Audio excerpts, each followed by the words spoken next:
브라우즈 파일스에 눌러보시면 공유하고자 하는 파일을 선택해 주시면 돼요. 하나의 파일만 선택하셔도 되고 아니면 여러 개의 파일을 이렇게 드래그를 해서 선택을 하셔도 됩니다. 공유하기 버튼을 눌러서 공유를 하시면 되고요. 업로드 성공이라는 메시지와 함께 밑에 보시면은 공유 URL이 뜨는 것을 볼 수가 있습니다. 이 링크를 복사해서 공유를 하시면 돼요. 오른쪽 탭에 눌러보시면은 파이썬 코드로 어떻게 다운로드 받는지 코드도 미리 완성을 해서 제공해 줍니다.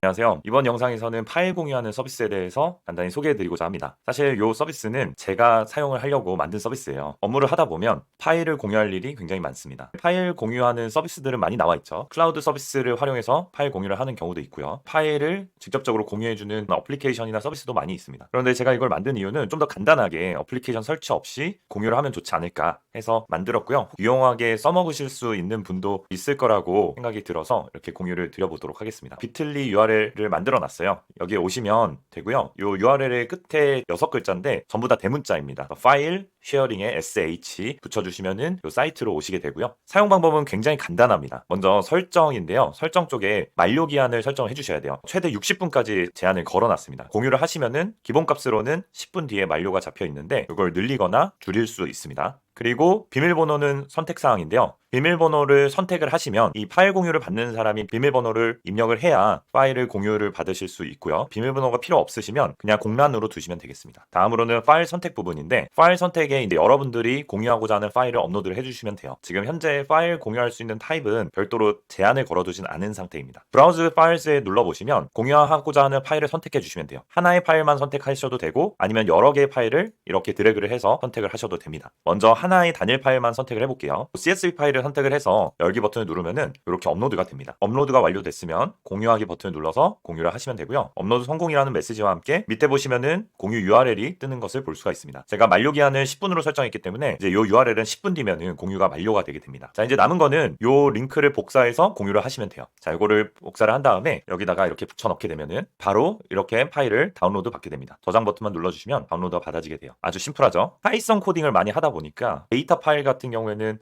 파일 공유를 해서 파이썬 코드를 읽어드려오는 경우가 있는데 오른쪽 탭에 눌러보시면은 파이썬 코드로 어떻게 다운로드 받는지 코드도 미리 완성을 해서 제공을 해줍니다. 이거를 복사를 해서요. 주피터 노트북을 열어서 이걸 붙여넣기만 하면은 실행을 하면 이렇게 다운로드가 받아지죠. 그러면 판다스로 한번 읽어볼게요. 판다스 spd 한 다음에 pd.read csv 해서 다운로드 받은 파일을 이렇게 복사를 해서 여기다가 넣으면은 이렇게 바로 읽어드리는 것을 볼 수가 있습니다. 그래서 우리가 콜앱으로 여러 개의 파일을 이동을 해서 다운로드를 받아서 작업을 해야 될 때는 이런 식으로 파일을 공유를 해주시면 됩니다. 자, 다음으로는 여러 개의 파일 공유하는 것도 한번 볼게요. 새로 고침을 해가지고 초기화를 시켜주도록 하겠습니다. 그리고 이번에는 브라우저 파일스에 와서 여러 개의 파일을 한번 이렇게 드래그를 하고요. 열기 버튼을 눌러서 업로드를 해줄게요. 그리고 공유하기 버튼을 눌러서 공유를 해보겠습니다. 여러 개의 파일을 공유하는 경우에는 이렇게 압축 파일 형태로 제공이 됩니다. 링크를 복사를 하고요. 브라우저에다가 입력을 하면 압축 파일을 바로 다운로드 받게 되고요. 압축 파일을 열어볼게요. 자, 열어봤더니 이렇게 제가 방금 다운로드 받은 파일이 잘 들어와 있는 것을 볼 수가 있습니다. 마찬가지로 파이썬 탭에 눌러보면 압축 파일을 풀어주는 코드도 들어가 있습니다. 이걸 복사해볼게요. 이번에는 요 밑에다가 코드를 붙여넣고 실행을 해보겠습니다. 자, 실행을 해보면 제가 방금 업로드한 파일들이 tmp라는 폴더 밑에다가 다운로드가 받아진 것을 볼 수가 있고요. 다운로드 받을 폴더를 변경하실 분들은 이거를 변경해 주셔도 이런 식으로 간단하게 여러 개 파일도 공유가 가능하고요. 그리고 마지막으로 비밀번호를 입력하는 경우도 한번 보여드릴게요. 만약에 제가 비밀번호를 1, 2, 3으로 설정을 해서 한번 공유를 해보겠습니다. 여기 브라우저 파일즈에 이렇게 3개의 파일을 한번 공유를 해볼게요. 열기 버튼 누르고요. 공유하기 버튼 한번 눌러보겠습니다. 조금만 기다리면은 공유 URL이 나옵니다. 링크를 복사를 해서 이렇게 붙여 넣으면은 링크에 비밀번호를 입력하는 창이 나오게 됩니다. 여기에 제가 입력한 비밀번호인 1, 2, 3이라고 입력을 하면은 이렇게 정상적으로 공유한 파일들이 보여지는 것을 볼 수가 있어요. 비밀번호를 걸어서 공유하고 싶으신 분들은 이렇게 비밀번호를 입력해 주시면 되겠습니다. 다만 이렇게 비밀번호를 걸어주는 경우에는 파이썬 코드로 바로 다운로드가 어렵기 때문에 파이썬 코드로는 다운로드 받는 코드가 제공이 되지 않습니다. 제가 만든 심플한 파일 공유 서비스는 이게 다입니다. 혹시라도 써먹으실 분들은 자유롭게 써먹으셔도 좋고요. 추가 기능 제한이나 궁금하신 점이 있으시면 댓글로 남겨주시기 바랍니다.